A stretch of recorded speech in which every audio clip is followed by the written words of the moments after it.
Raymond परिवार में पति पत्नी का झगड़ा अब गली मोहल्ले में बहस का मुद्दा बन गया है। कंपनी के चेयरमैन और एमडी गौतम सिंघानिया ने अपनी पत्नी नवाज मोदी से तलाक का फैसला लिया। 32 साल की शादी को तोड़ने का फैसला किया। पहले पिता के साथ संपत्ति विवाद और अब पत्नी के साथ तलाक को लेकर गौतम सिंघानिया चर्चा में है।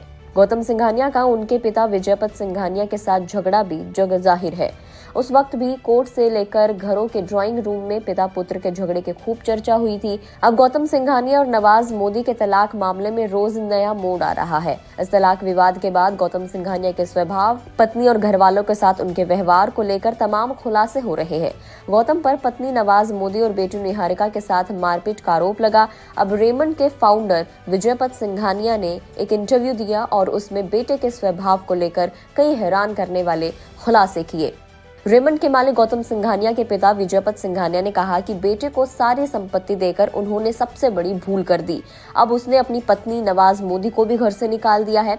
उन्होंने कहा कि वो अपनी बहू का साथ देंगे। इंटरव्यू में विजयपत सिंघानिया और गौतम सिंघानिया के रिश्तों की कड़वाहट साफ दिखाई दी। उन्होंने बेटे के लिए कड़वे शब्दों का इस्तेमाल करते हुए कहा कि उसने अपने पिता को बाहर निकाला, अब पत्नी को भी बाहर फेंक दिया। वो कैसा आदमी है? यदि नवाज मेरे पास मदद के लिए आई तो मैं नवाज का ही साथ दूंगा। मैंने पहले भी उसको सलाह देने की कोशिश की थी। गौतम कभी भी नवाज को 75% हिस्सा नहीं देगा। उसका टारगेट होता है सब कुछ खरीदो और सबको खरीदो। आपको बता दें कि साल 2015 में विजयपत सिंघानिया ने रेमंड की बागडोर गौतम के हाथों में सौंप दी थी। अपने सारे शेयर्स गौतम के नाम ट्रांसफर कर दिए थे। संपत्ति और कारोबार हाथ में आते ही गौतम का रंग बदल गया। गौतम ने पिता को कंपनी और घर दोनों से निकाल दिया। बुजुर्ग पिता को दर दर की ठोकर खाने के लिए घर से बाहर निकाल दिया। जिस जेके हाउस को विजयपत सिंघानिया ने बनवाया, बेटे गौतम ने उसे उसी घर से बाहर कर किराए के घर में रहने के लिए मजबूर कर दिया।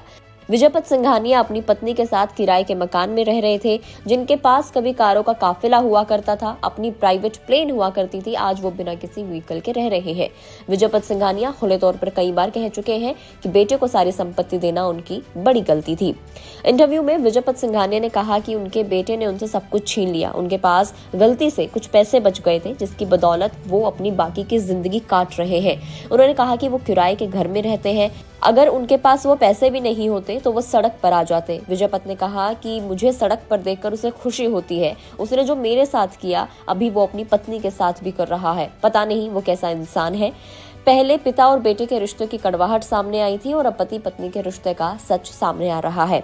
इंटरव्यू में विजयपत सिंघानिया का दर्द साफ झलक रहा था। जो बेटे पिता का सहारा बनते हैं, अगर वही घर से बेघर कर दे तो कैसा लगता है, ये दर्द उनकी बातों में झलक रहा था। उन्होंने कहा कि मैंने अपने बेटे गौतम सिंघानिया को सब कुछ दिया, लेकिन उसने कंपनी की कमान लेते ही मुझसे सब कुछ छीन लिया। मेरे पास ना कोई बिजनेस रहा है, ना घर रहा है। उसने जो शेयर्स का कुछ हिस्सा देने का वादा किया था, बाद में वो उससे भी मुकर गया। वो मुझे सड़क पर देखकर बहुत खुश होता है। पिता ने खुद अपने बेटे गौतम सिंघानिया को एक घमंडी इंसान बताया। विजयपत ने अपनी जिंदगी से सीख लेते हुए कहा कि आप अपने बच्चों के लिए जो करना चाहते हैं करिए, लेकिन अपने जीते जी अपनी सारी संपत्ति उन्हें कभी ना सौंपे। उन्होंने कहा कि आपके मरने के बाद सब कुछ बच्चों का ही होने वाला है, लेकिन जीते जी उन्हें सब कुछ मत दे दीजिए। उन्होंने कहा कि उनके बेटे ने ना उनसे केवल घर छीना, कारोबार छीना, बल्कि कार और ड्राइवर भी छीन लिया। इतना ही नहीं, नाम के साथ चेयरमैन एमेरिटस यानी कि अवकाश प्राप्त चेयरमैन लिखने का अधिकार तक अपने पिता से छीन लिया। आपको बता दें कि रेमंड कंपनी तकरीबन 123 साल पहले शुरू हुई थी।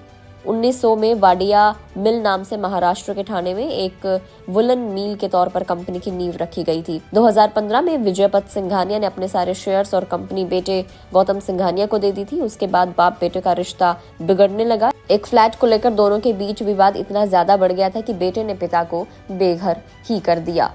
यानी कि अब विजयपत सिंघानिया, जो कि गौतम सिंघानिया के फादर हैं और रेमंड ग्रुप के फाउंडर हैं, उनका भी यही कहना है कि इस पूरे मामले में नवाज मोदी सही है और वो नवाज मोदी का ही साथ देंगे। आपको क्या लगता है, कमेंट करके जरूर बताएं। अगर आप इस वीडियो को फेसबुक पर देख रहे हैं तो फेसबुक पेज को लाइक करें, यूट्यूब पर देख रहे हैं तो यूट्यूब चैनल को सब्सक्राइब करना ना भूलें।